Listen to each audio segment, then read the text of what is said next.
O Evangelho está em toda a Bíblia. Em Gênesis, capítulo 3, verso 15, quando o homem e a mulher pecam, eu porei inimizade entre você e a mulher, entre a sua descendência e o descendente dela.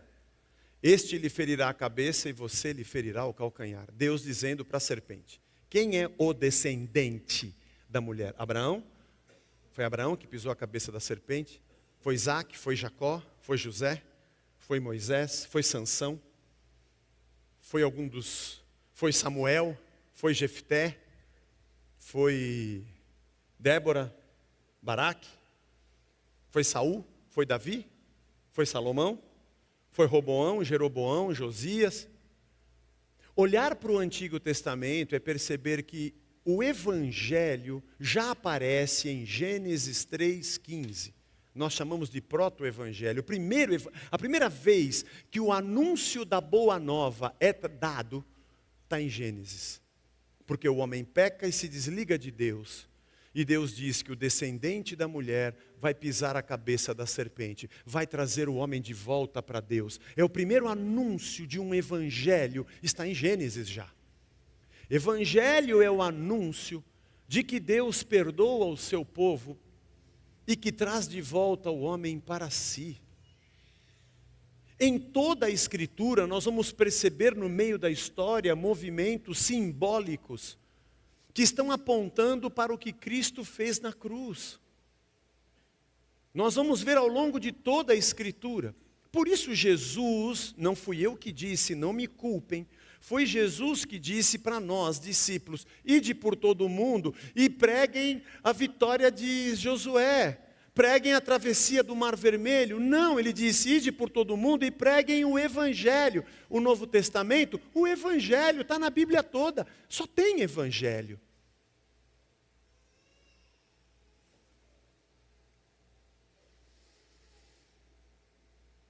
Em João 1, de 1 a 4, nós já lemos aqui na abertura do nosso texto, do nosso estudo, no princípio era o verbo, o Logos, a palavra.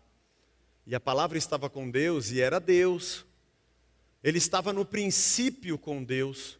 Todas as coisas foram feitas por Ele, por esse Jesus. Ele estava lá no Gênesis. E sem Ele nada do que foi feito se fez. A vida estava nele, Ele é a vida. E a vida era a luz dos homens. Como você encara esse livro que está na sua mão? Ele é um livro de histórias, de gente que creu em Deus. Por incrível que pareça, todos aqueles que escreveram a escritura hebraica entenderam divinamente que aquilo de alguma forma revelava a relação do homem com Deus e o futuro de Deus para o seu povo. Mas quando veio Jesus Cristo, eles não reconheceram que Jesus era o personagem verdadeiro que representava todas as promessas do Antigo Testamento.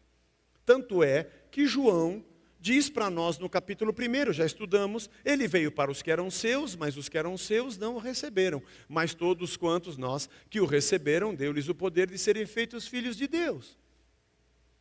Portanto, o reino que se falavam os profetas no Antigo Testamento não era um novo Israel, não era uma nova nação, com um novo rei, com um novo templo e com um novo sacrifício. Tudo se encerra em Cristo.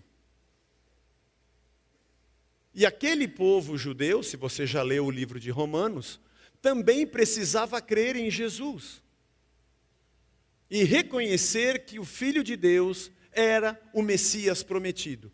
E que o reino que ele iniciaria nessa terra e para a eternidade era o verdadeiro reino, para a gente de todos os povos, línguas e nações.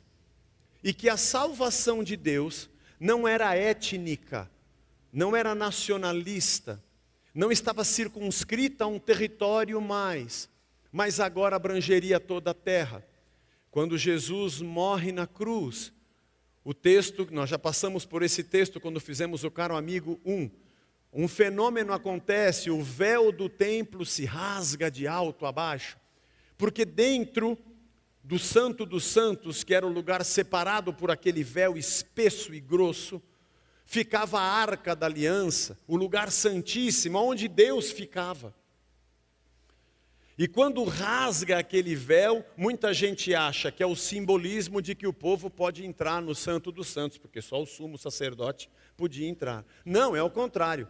Quando rasga o véu, é sinal de que Deus saiu dali. E Deus não mora dentro do templo, e nem é o Deus apenas de um povo. Ele é para todo mundo. E Ele vai habitar em todos nós. Eu quero ler 2 Timóteo 3, 14 a 17. Conselho de Paulo a Timóteo.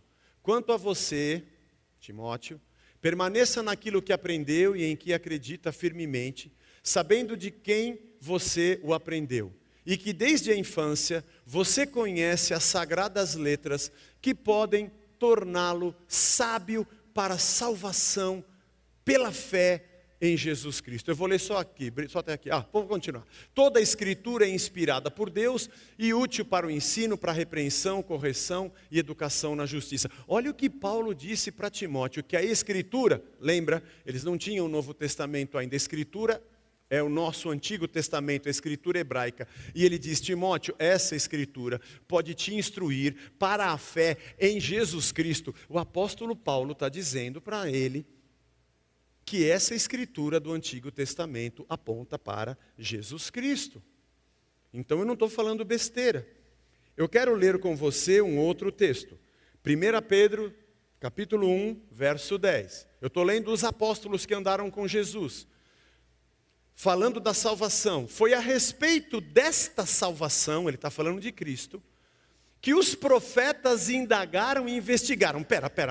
Os profetas do Antigo Testamento, é isso que eu estou falando para vocês. Que eles falaram sobre o grande livramento, eu pensei que era para Israel. Não, é para essa salvação.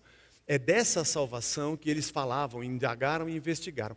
Eles profetizaram a respeito da graça destinada a vocês. Pera, eles não profetizaram para a grande nação de Israel? Ok. Aquele momento histórico parecia que era isso, mas eles estavam profetizando sobre o que está acontecendo hoje com vocês, Pedro dizia.